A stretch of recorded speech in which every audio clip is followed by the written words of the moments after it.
Hey, y'all. Today's lesson is scientific notation.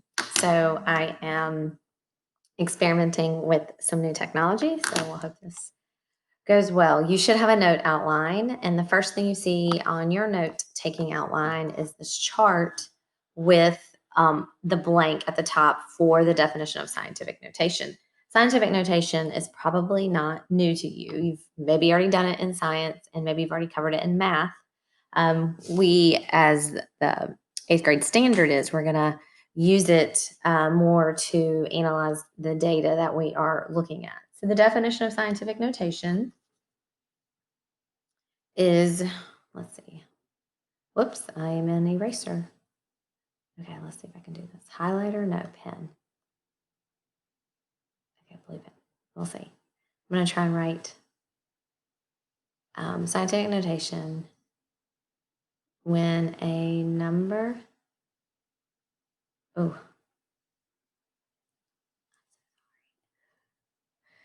is written as the product. So product meaning multiply. The product of a factor. So when you multiply two numbers, those are called factors and they make a product. That's why when you learn prime factorization and factor trees, you're breaking numbers down and how you can multiply them. Of a factor and a integer power of 10. So the first number, the first factor is going to be a number between 1 and 10. And if you had to choose, if it was either going to be 1 or 10, you would pick 1. You would pick 1. First number is going to be, so like greater than or equal to 1 or less than 10. And then the second number is going to be a power of 10. Power of 10. It could be a positive power or a negative power. So when it says integer, we're only talking about whole number, positive or negative whole number powers. Okay, so if the number, this little table is just going to kind of show us a pattern that happens. So this expression 4.7 times 10 to the first. Well, 10 to the first is just 10. So you see it's bringing it over here. And when you multiply something times 10, what you're doing is like maybe we're taught the shortcut is just move the decimal one time to the right. Sometimes people think, oh, use out a zero. But if there's already a decimal in, then you have to move the decimal. If there's no decimal, then you would add a zero. This next one, 10 times 2, is really 100, which means we have two zeros. So we're going to move the decimal 2 times to the right, 1, 2. So my answer is 470. When I have a power of 3, I have three zeros. So I'm going to move my decimal 3 times, 1, 2, 3. So my answer is 4,700. Maybe you get the picture. So if there's four zeros, I'm going to multiply it by 10,000. And I need to move my decimal 4 times. So I'm going to see if I can squeeze this here. 470,000. So I move it once around the 7, and then I have to add three zeros. 1, 2, 3. So no. 47,000. Ooh, I got ahead of us. 47,000. Erase that. Oh, here, I can use my eraser. Now, these are all positive integer powers. 1, 2, 3, 4. So these are all the positive. Now let's look at what happens when you have a negative integer. 4.7 times 10 to the negative 1. We have discussed negative exponents, and that means it's really 1/10. That 1 means you're dividing by the power of 10. And when you divide by 10, you move your decimal to the left one spot. So now my decimal is in front of the 4. So if I have the exponent of negative 2, that means I have 100 in my denominator. So I need to move my decimal 2 times. So 0.047. A negative 3 exponent means 1,000. I'm dividing by 1,000. So I move it over 3 times, 0.0047. And then you guessed it, if I have a negative 4 in my exponent, it's 1 over 10,000. That's all. I need another 0. So I need to move my exponent over 4 decimal places to the left because I'm dividing. So I move it around the 4. Whoops. And then 3 more times. 1, 2, 3. So I have 0.00047. Notice the negative exponents result in a very small number, and a positive exponent results in a bigger number. So that's just a little pattern for you. Now let's continue on with our notes. So I'm going to have to exit out of this and then pull up the next one. No, I don't want to save. I wish I could just write directly on here with my sketchpad. And if there is a way to do that, I haven't figured that out yet. So I have to just take pictures and do it this way. Okay, so now the example, express each number in standard form. Standard form. We have numbers in standard form, and then we have numbers in scientific notation. Right now, most of these numbers are going to be in scientific notation or close to it. So we are going to write them in standard form, which means like regular numeric form that you're used to. My exponent is a 3, which means I move my decimal 3 places to the right because it's a positive 3. So 1, 2, 3. So my answer is 534 with 1 0, 5,340. Don't just put a 0 and leave your answer there. That is not correct. You need to rewrite your answer. B, this is a negative 3, so I need to go 3 to the left because I'm really dividing by 1,000 because 10 to the negative 3 is 1,000. So I'm going to move 3 to the left. I move 1 time around the 3, and then I need to add 2 zeros in front of the 3. And then I can have my leading 0. Part C. Now notice this number is actually not scientific notation because 0.25 is smaller than 1. So really we would need 2.5, but it's not going to matter because we're putting it in standard form. I need to go 4 to the right because it's a positive. So I'm going to go around the 2 and the 5, and then I need to add 2 zeros. 2500, 2,500. All right, you pause the video and try D, E, and F. Do that real quick. All right, here we go. D. This is 2 to the left because it's a negative. So I'm going to go to the left, 0.061 or 61 thousandths. This is 2 to the right because it's a positive integer power. So this is going to be 371.4. Notice it just went around the 7 and the 1. It didn't actually get even to an integer. It didn't even get to a whole number. And you try F. Again, this number is bigger than 10, so this is really not written in scientific notation, but I need to go 5 to the left. So I'm going to go around the 1 and the 2 and the 1, and then I need to add 3 other zeros. So 1, 2, 3, 1, 2, 3. Oh, that's kind of funny. 1, 2, 3, 1, 2, 3. All right, check your answers. And if you got something wrong, then go back and listen to it. And let's continue on with our notes.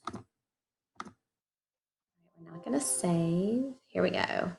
The next set of examples say write in scientific notation. All right, so these numbers are written in standard form, and we want to write these numbers in scientific notation. So the key is to make sure that the first number is between 1 and 10, and then we have a power of 10. So in this first number, there is no decimal. So if I want a number between 1 and 10, I'm going to have to put my decimal right there. I think I'm pushing too hard. Okay, I'm sorry, y'all. I don't exactly know why it's not letting me put my decimal there. I'm sorry. So 2.1 times 10. And now I need to count how many times. So my decimal right now is at the end, because if you have an integer, your decimal's at the end. 1, 2, 3, 4, 5, 6, 7, 8, 9, 10, 11. So to the 11th power. To the 11th power. All right.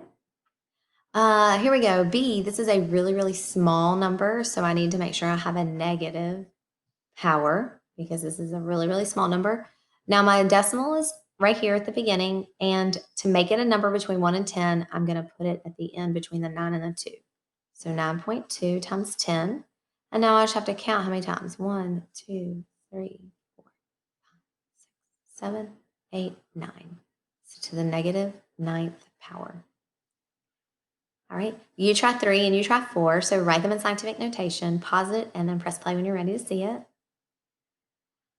All right, so this number is too big. So right now it's 12.3. I need a number between 1 and 10. So I'm going to put my decimal right there, 1.23. And I moved my decimal over one place to the left, right? I moved my decimal over one place to the left. So that means that my number from 12.3 to 1.23. Did my number get bigger or smaller? It got smaller, right? Y'all see? Whoops, smaller. It was 12.3 and now it's 1.23. So my number got smaller. I have to balance that with my exponent. So since this got smaller, my exponent needs to get one bigger. So if it's at -5, what is one bigger than -5? And that would be -4. -4. The reason it's going up to -4 is because I moved it one left. So I've already I've already done part of this -5, because if it was -5, we would go 5 to the left. 1, 2, 3, 4, 5. So since I've already taken that one away, I only have 4 left right here. So that's why it went up 1 instead of going down 1. Okay, you try 4. So there's my decimal. I need it to go between the 7 and the 0, 7.09. And then I'm going to count 1, 2, 3, 4.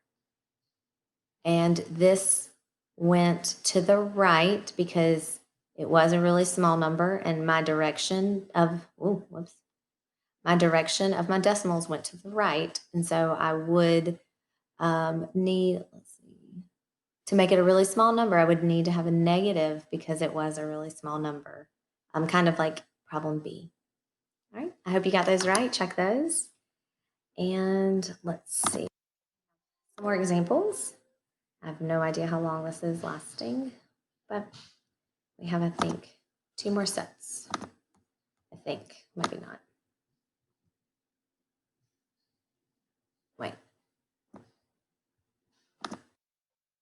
I'm going to hide this. I didn't realize that was down there. Okay, let me try again.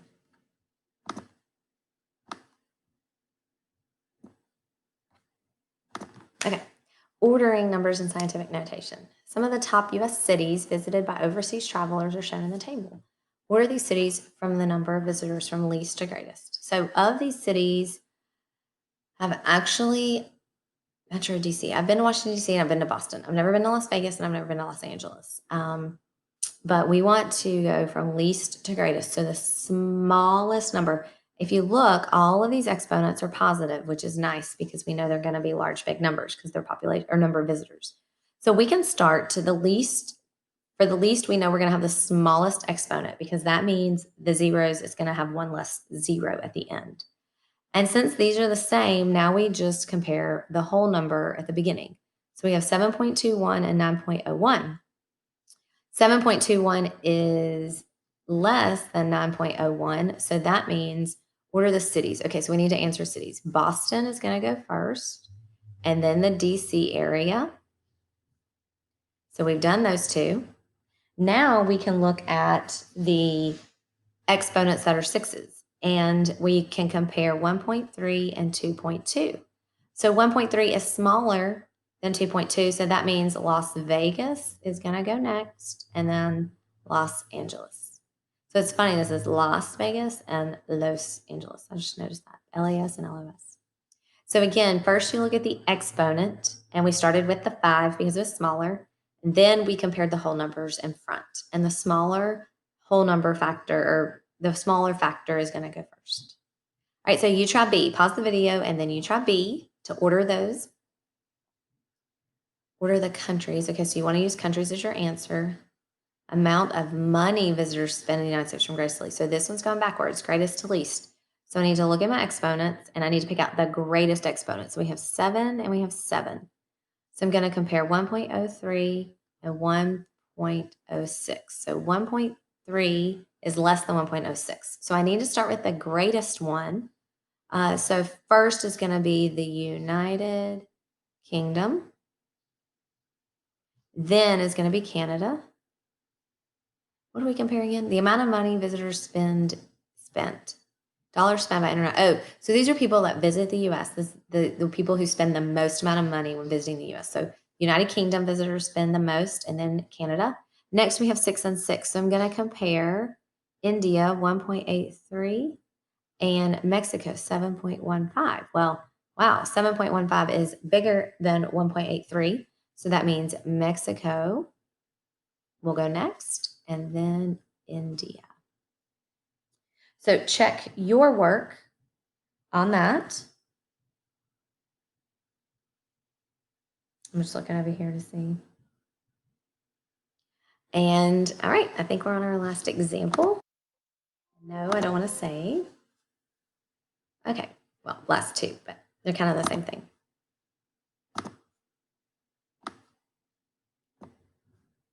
All right, here we go. If you could walk at a rate of, let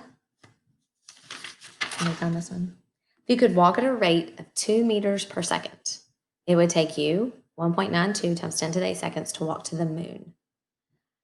Is it more appropriate to report this as 1.928 seconds or 6.09 years? Explain your reasoning. Okay, so first we need to think about, this is what I was talking about, looking at the data. Think about what we're talking about, 2 meters per second. 2 meters per second. So a meter is like kind of close to a yard, which would be 3 feet in 1 second. That's really fast. And this number right here, 1.92 times 10 to the 8 seconds. 1.92 times 10 to the 8. That is a really large number because you would move the decimal 8 times. I've already moved it twice. So then I would have to add 6 more zeros. Very large, very large, large, large. So the question is it more appropriate to report it as seconds or as years? Explain your reasoning. Well, I'm hoping you look at it and you're like, well, this number makes more sense. So the answer is it's more appropriate to represent it using years. And why? Because, I'm sorry, I'm abbreviating. Because the value is large. So we want to use the larger unit. We want to use the larger unit. Seconds and years, if you're comparing seconds and years, years is larger. And because the value is large, we want to use the larger unit. All right, example 5. In an ocean, the seafloor moved 475 kilometers over 65 million years. Is it more appropriate to report this as, whoops, I just wrote through, sorry. Is it more appropriate to measure this as 7.31 times 10 to the negative 5 kilometer per year or 7.31 centimeters per year? Explain your reasoning.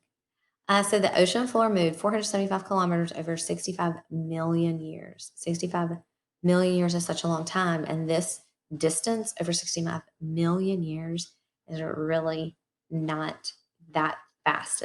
It's minute, very, very small. So which one, when you look at it, which number kind of rolls off the tongue? Which one makes more sense? 7.31 times 10 to the negative 5 kilometers or 7.31 centimeters? Which one makes more sense to you? Hopefully you're thinking, well, the centimeters. So it's more appropriate to use 7.31 centimeters because the value is very small. Sorry, y'all. I don't know why it's dragging like that. If you're reading one of these problems and you're like, it's almost kind of like it's not a trick question, but sometimes easy. It makes it feel like a trick question. If it's a really, really large number or rate or value, then you want to use the larger unit to measure it. If it's a really small value, then you want to use the smaller unit to measure it. And then that's how you would know. Okay, so we'll practice more scientific notation in class. I can't remember how to get out of here.